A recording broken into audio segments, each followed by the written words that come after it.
Welcome to MSD kitchen. இன்றைக்கி நம்ம உருளைக்கிழங்கு தோசை எப்படி செய்யறதுன்னு பார்க்கலாம். அதுக்கு தேவையான இன்க்ரீடியன்ட்ஸ் இந்த மாதிரி ஒரு பெரிய சைஸ் வெங்காயம் கட் பண்ணி எடுத்துக்கோங்க. அப்புறம் நான் ஒரு 3 உருளைக்கிழங்கு துருவி எடுத்துருக்கேன். இஞ்சி பூண்டு பேஸ்ட் ஒரு 2 ஸ்பூன் எடுத்துக்கோங்க. இப்போ நம்ம உருளைக்கிழங்கு தோசை செய்யறதுக்கு ஃபஸ்ட்டு மசாலா ரெடி பண்ணிக்கலாம். இந்த மசாலா ரெடி பண்ணுறது எப்படின்னு பார்க்கலாம் வாங்க. இப்போ தேவையான அளவுக்கு எண்ணெய் ஆட் பண்ணியிருக்கேன். இந்த எண்ணெய் நல்லா சூடானதும் வெங்காயம் ஆட் பண்ணிக்கலாம்.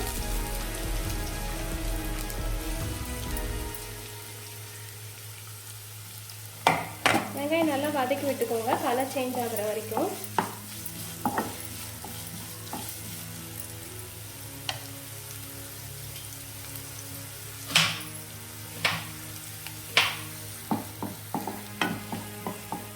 வெங்காயம் வதங்கினதும் இஞ்சி பூண்டு பேஸ்ட் ஆட் பண்ணிக்கலாம்.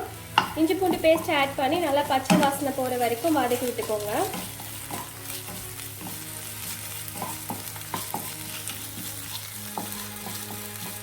நல்லா வதங்கினதும் இது கூட நம்ம உருளைக்கிழங்கு ஆட் பண்ணிக்கலாம்.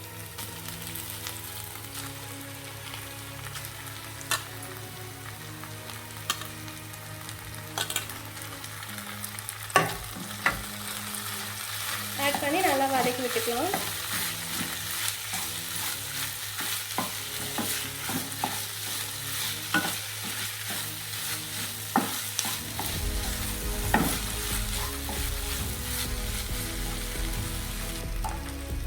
இது கூடவே நம்ம 1/4 ஸ்பூன் மஞ்சள் தூள் ஆட் பண்ணிக்கலாம். ஒரு ஸ்பூன் கரம் மசாலா தூள் ஆட் பண்ணிக்கலாம்.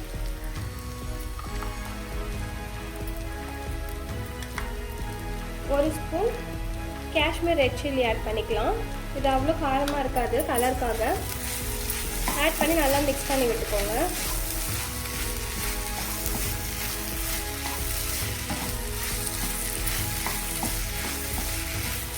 நம்ம இந்த தோசைக்கு சைட் டிஷ் எதுவும் செய்ய வேண்டாம்.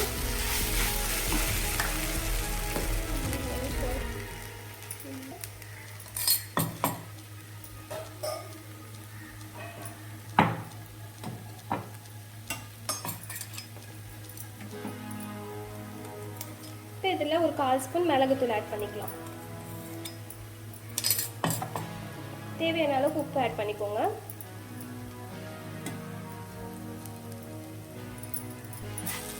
நல்லா மிக்ஸ் பண்ணி விட்டுக்கலாம். இந்த தோசைக்கு சைட் டிஷ் எதுவுமே தேவைப்படாது. நம்ம இதை வெறுமனே அப்படியே சாப்பிட்டுக்கலாம்.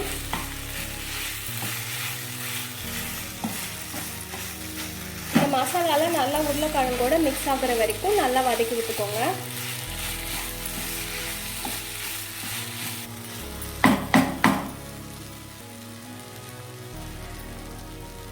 பார்த்தீங்கன்னா நல்லா வதக்கி விட்டாச்சு. இந்த உருளைக்கிழங்கு எண்ணெயிலேயே வேகணும்.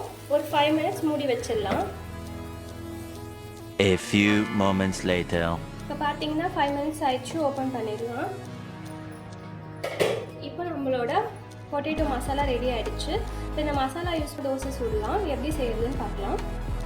தோசை சுடுறதுக்கு நான் பேன் வச்சுருக்கேன். பேன் நல்லா ஹீட் ஆகட்டும். எப்படி செய்யறதுன்னு பார்க்கலாம். இதுக்கு நான் தோசை மாவு எடுத்திருக்கேன். இது நார்மல் தோசை மாவு தான். இப்போ எப்படி செய்யறதுன்னு பார்க்கலாம்.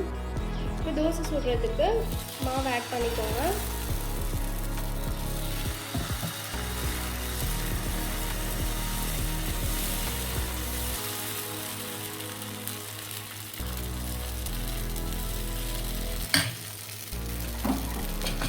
மாவு ஆட் பண்ணிட்டு இந்த மசாலாவில் ஸ்ப்ரெட் பண்ணி விட்டுடலாம்.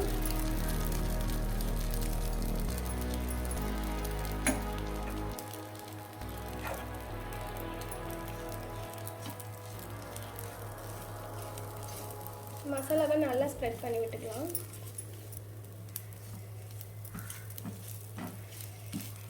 நல்லா ஸ்ப்ரெட் பண்ணியாச்சு.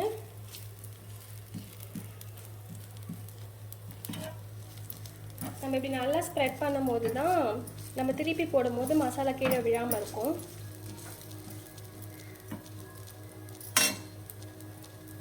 இப்போ நான் இதில் லைட்டாக சீசனிங் ஆட் பண்ணிக்கிறேன். இது ஆப்ஷனல் தான்.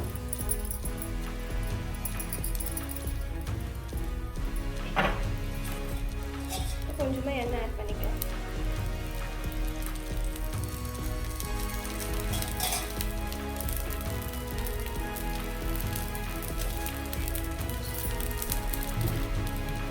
தோசை திருப்பி போட்டுடலாம்.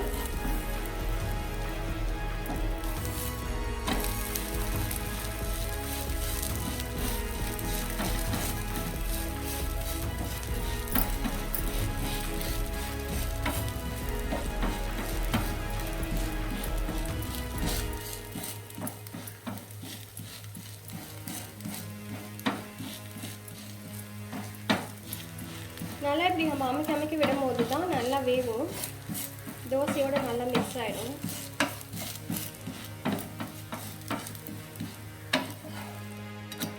பார்த்தீங்கன்னா நம்மளோட பொட்டேட்டோ மசாலா தோசை ரெடி ஆயிடுச்சு.